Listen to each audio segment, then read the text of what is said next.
This is one of the most famous passages from the Bible. Christ urging us to be like little children and telling us that unless we have those childlike qualities, we can't enter into the kingdom of heaven.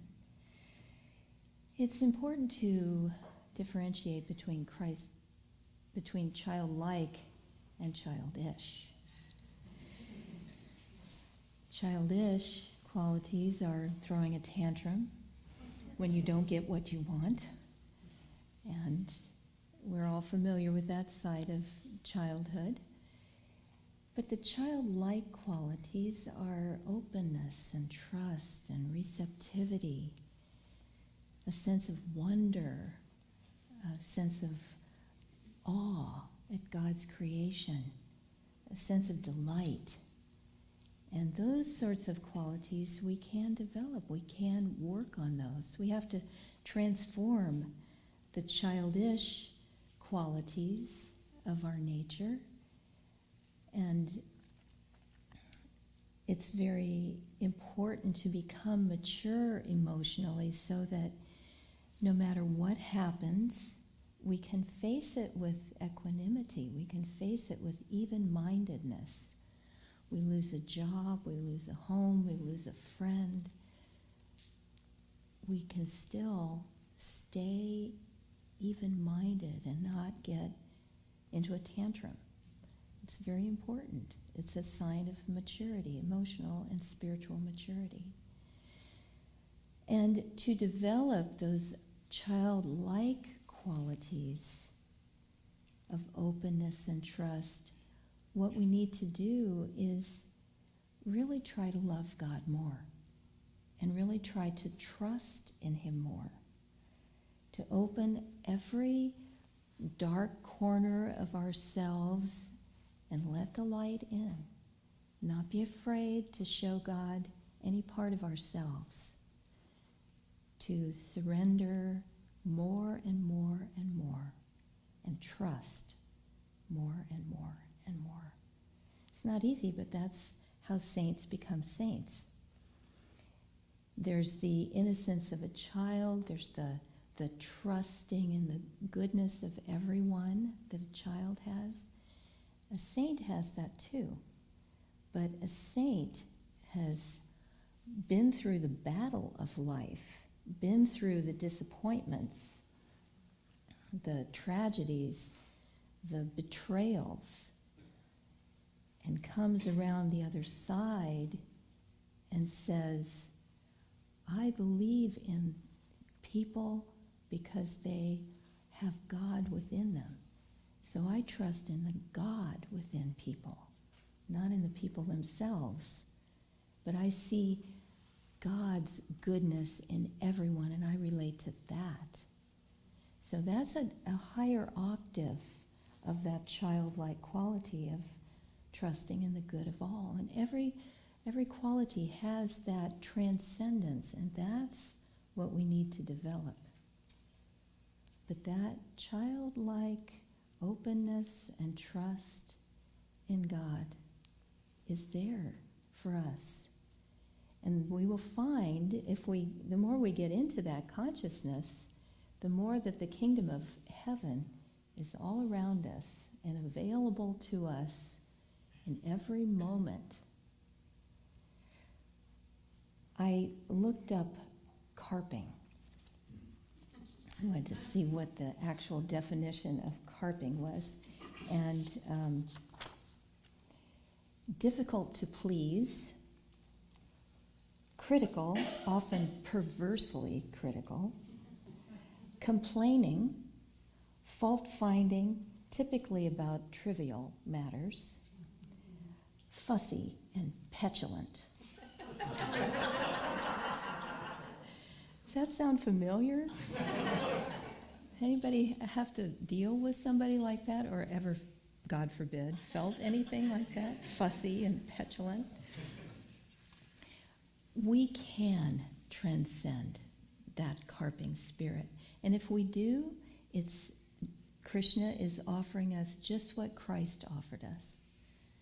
Krishna is saying, To you who have overcome that carping spirit, I reveal the vision sublime, the kingdom of heaven, just like Christ was offering.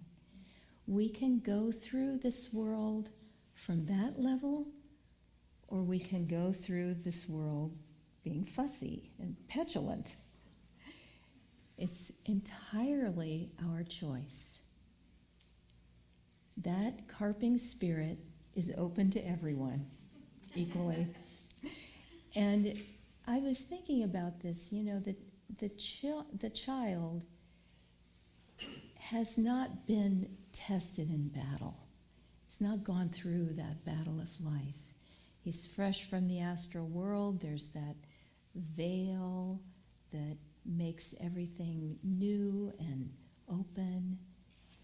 He hasn't had the experience of being betrayed, the experience of being beat up by life. And that disillusionment, that disappointment can weigh on the soul. That grief, that pain, it's natural. The soul suddenly feels this increasing well of pain and anguish. That is the human condition. But what we do with that is our choice. We can live in that, or we can choose to transcend it. We can become bitter, hopeless, or we can choose to say, God, you are in my life, and everything that's happened to me is through your will. And I know that just like a father and mother who loves their child, I know you have my greatest good in mind. You're teaching me something in every loss, in every situation. So let me take your hand. I remember once Swami Kriyananda, I had gone through a very difficult time, and he wrote me a note, and I still have it all these years later. And he said, trust in Divine Mother and take her hand. Walk through this holding her hand. And that's advice for all of us. Whatever you're going through, take Divine Mother's hand and walk with her. She will lead you on the path of peace. I was thinking about all the war and strife in this world. It's really a child's, the way the child experiences it is really just through how the parent experiences it. It's like poverty. Some people grow up in poverty, but they never have poverty consciousness because their parents loved them and gave them what they could. It was simple, but it was adequate, and there was no sense of grinding lack. It's all a matter of consciousness. And other people grow up in great opulence, but they are starving emotionally. It's all a matter of consciousness, and we need to guard against that negativity, which really colors everything. It's a very good spiritual practice to never allow a negative word to come out of your mouth. Is that easy? Oh, yeah, it is. No, it's not easy. But it's not enough. Even not allowing a negative word to ever escape your lips is not as hard as what is more important, to never let a negative thought in your mind. Don't harbor a negative thought. Boot it out.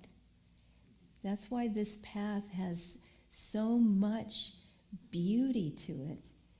There's so many ways you can get rid of negativity.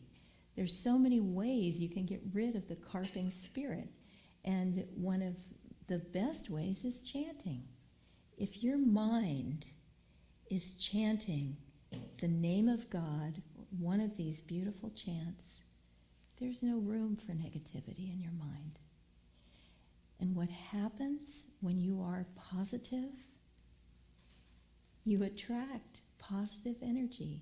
You attract beautiful, good things to come to you. If you're in despair and hopeless and negative and critical of other people, what happens? People criticize you. You get dragged down. Negative experiences are drawn to that negativity. It's very simple, but it's not easy. But practice that, of never letting a negative thought into your mind or a negative word out of your mouth.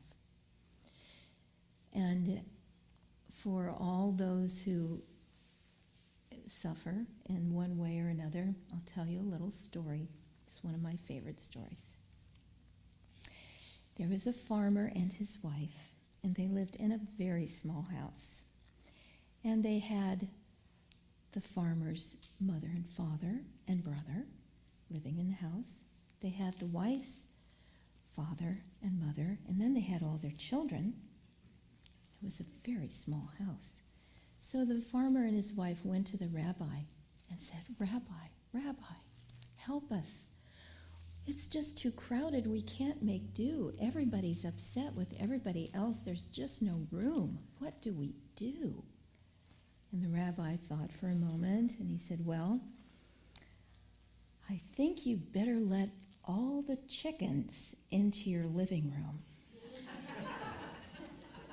And they said, how is this going to help anything? You came to me for advice. Now you better do what I told you. And so they said, okay. So the farmer led all the chickens into the house. And grandmother was trying to sew with a rooster perched on her shoulder. And the hen was trying to lay an egg on the table.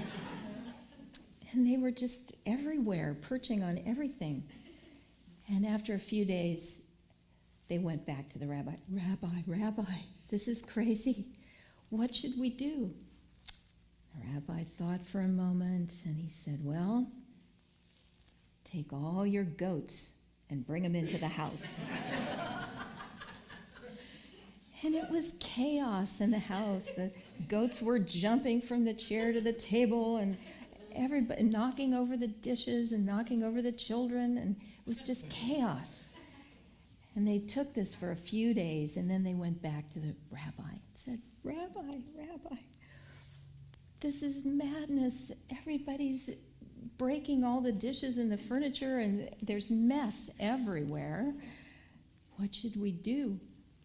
And the rabbi said, well, it's time to bring the cow into the living room. So they went home and they brought the cow into the living room, and the house was so small that you could hardly get around the cow and all its mess, and it was just crazy. So after a few days of having the cow and the goats and the chickens into their own house, they went back to the rabbi and said, Rabbi, we're so exhausted. Nobody's sleeping. Nobody can eat. There's just chaos everywhere. What do we do? He said, go back and bring all the other farm animals in. So they did that for a few days, and they could barely make it back to the rabbi. Rabbi, tell us what to do now. He said, go home and put all the animals back out into the barnyard, clean your house, and then after 2 days, come back and tell me how it is. So they went back, they did what he said, and suddenly they found that everybody was really peaceful. Nobody was mad at anybody else. They were so relaxed. They had so much room. Everything was so quiet. And they could walk, they could talk, they could eat. Everything was just fine. And they went back and thanked the rabbi very much. So remember, no matter what the pain in life, no matter what the trouble, it can always be worse. And if you just allow God into your heart and surrender everything to Him, He will have a solution. He will have peace and the kingdom of heaven waiting for you to enjoy.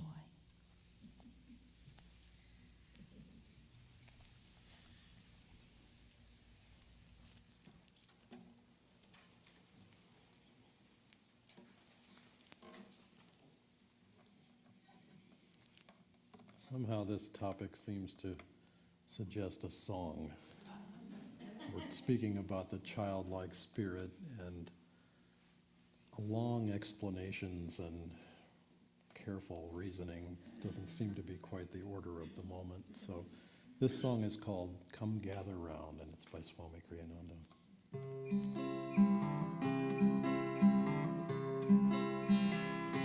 Come gather round, let joy sing out today. Dawn now is breaking, and the mountains say,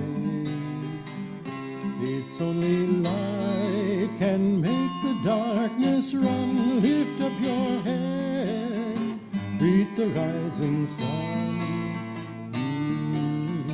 Greet the rising sun.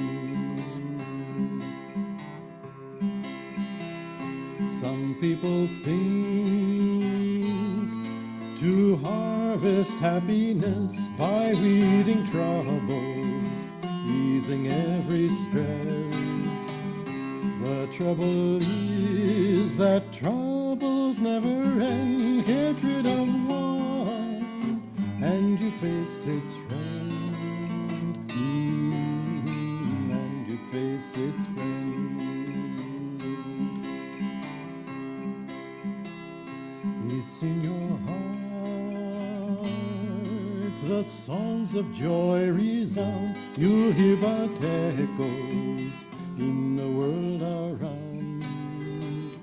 Wind on a hill sounds lonely if you're sad, free if you're free, cheerful if you're glad, cheerful if you're glad. Friends, come with me, we'll chant of battles won, shots not of anger, joy will be our gun. Before the light, the veils of sorrow rend, in inner freedom, all delusions end, all delusions end.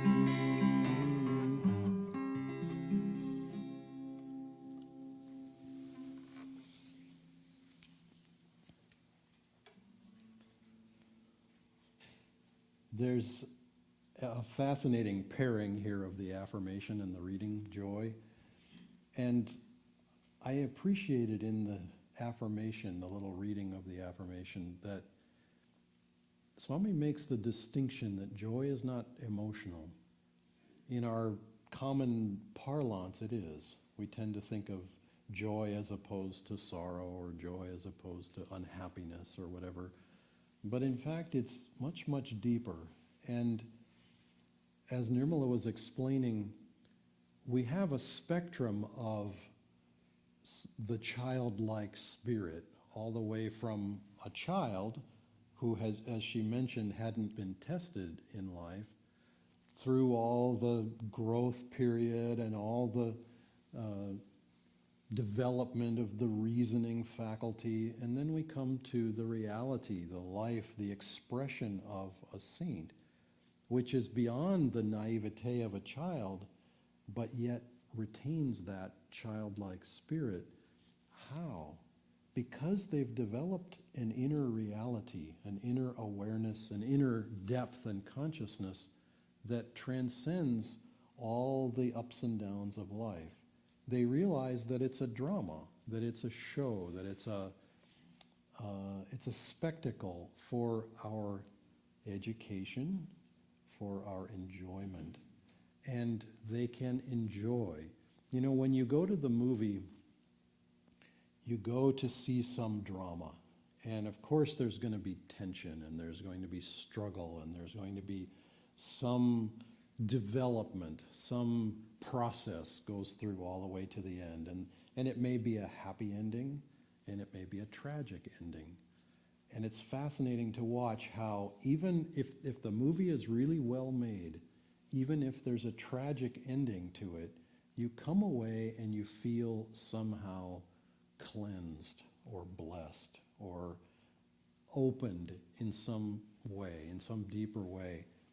Well, that's all very well when it's up there on the movie screen. But what about a little closer to home? Oh, well, that might be a little different. And that's where we come to needing to learn, needing to grow, needing to develop that ability to maintain the childlike spirit under all circumstances. And I was reflecting on what characteristic is there in a child that is particularly challenging for us to develop or to remember. You know, in the spiritual tradition in India, divine realization is described by one word, a kind of an unexpected word, smriti, memory. We remember what we are. It's not some fancy new creation, some graft that's brought onto what we are. It's actually we remember who we are. But a child has simplicity. True childlike nature is simple. And that's the ability to stay in the moment. We stay in the moment. Now, for a child, for most children, their reality is some days they're happy and some days they're not. Some moments they're happy. I remember rather vividly the, "Mom, are we there yet?" You know, the 7-hour drive from Chicago to Minneapolis, you know, the 400-mile drive, and on a hot summer day when the car doesn't have air conditioning. And, you know, after about 2 or 3 hours, you know, the bottom hurts, the head hurts, the tummy hurts, the whatever, you know, it's all, my twin sister used to get car sick, and, you know, we'd have to pull, "Dad, stop," you know, she'd go out and herps in the bush. And, you know, which, you know, for me, it was like, oh, another delay in this trip that just goes on forever. But I mean, that's what you see in the reality of a child. They're tied to the moment, but they're tied to the changing circumstances of the moment, not the beyond. And to be able to see beyond, well, there's an interesting little quip, little anecdote that Swami would share from his own life sometimes. He picked up a hitchhiker one time, which he didn't typically do, but I imagine it was, you know, in some kind of lonely place, and this guy looked like he really needed help, and so Swami picked him up. And they drove along for a while, and as the fellow was getting near to wherever he was going, or else maybe Swami was turning off, and Swami was going to have to let him off at any point, at any rate, the man said, "Well, you know, I could really use some money." You know, I don't forget what amount he asked for, $10, $20. I mean, it wasn't trivial. It was something.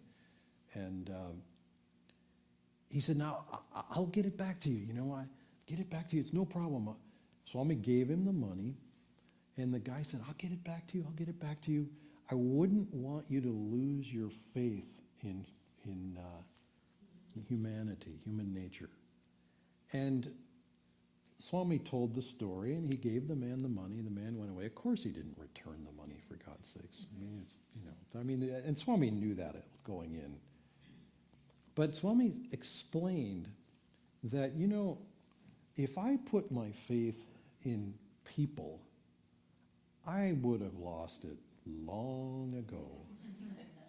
He said, to me, this was God asking, and I felt that I could do this, and this might help him in some way, and that I should, and he did. And he said, I just felt that in the long rhythm of life, if your heart is generous in the right ways, then it comes back to you. It's going to return. What goes around comes around. We've all heard that saying. That's kind of the American way of describing karma, which is a little more subtle perhaps in the Indian tradition, but nevertheless, it gets the job done. It gets the point across. You put out good energy comes back to you. But that ability to go into the moment, but not get lost in the circumstances of the moment, that's where a saint can be childlike, simple-hearted. There was a devotee, a brother devotee of Swamiji's at Mount Washington, who was spastic and was a kind of a character in a number of ways. And someone said to Master something about him, his devotion must be kind of a simple devotion. Master was praising his devotion, and this fellow responded, well, it must be rather simple. And Master said, that's what God loves best. Simple-hearted. To just go to, and that's a quality of the heart. It's not a quality of the mind. And hence, going back to that reading on the affirmation joy, the intellect can be fooled. We can reason things out. We can try to figure out, okay, I discriminate very carefully, and yet we totally miss the point if it's only the intellect. Swami, as a child, said, I was very happy. I had a very simple nature, very happy in my heart, in my own experience. Growing up, later on, he became very intellectual as a teenager, and I also remember this in my own life. I studied a lot, I got very good grades. I just developed this intellect, but I didn't feel that the heart itself was getting developed or exercised, and sort of got pushed around a bit by life. And the same thing with Swamiji. When he came to Master, he was absolutely desperate. He was desperate to know the truth. He was desperate to return to his own true nature. And I think that desperation showed very clearly when he first met Master and took his discipleship. But for all of us, wherever we find ourselves along the spectrum of life, look deeper into the moment. Not the circumstances of the moment, but the essence of the moment, because God's hand is writing the story of our lives. God's hand is writing that. We have to tune into it, and we have to play the role that God gives us. God doesn't give us all the same role. The thing would be terrifically boring if he did. I mean, my goodness, I mean, a movie can tell the most wonderful story, but if it's told in a boring way, it just gets absolutely panned and nobody goes to see it. Divine Mother is the best scriptwriter in the universe. In fact, you could say she is the only scriptwriter in the universe. See that divine hand at the heart of everything, truly at the heart of it. And there is great joy in that experience and in that realization. We're going to do the festival in just a moment after we do the offering and the song, which will be Joy in the Heavens. I particularly want to frame the festival this way. Feel as we do the festival, this is the story of your soul. The little bird, the little bird's drama, the little bird's journey. It's your story. It's my story. It's the universal story, and it may seem like it never changes from week to week, but oh, it does. It changes because we all take that journey in our own way. Take that journey outwardly and take it inwardly, and it's very, very powerful and very blissful. Namaste.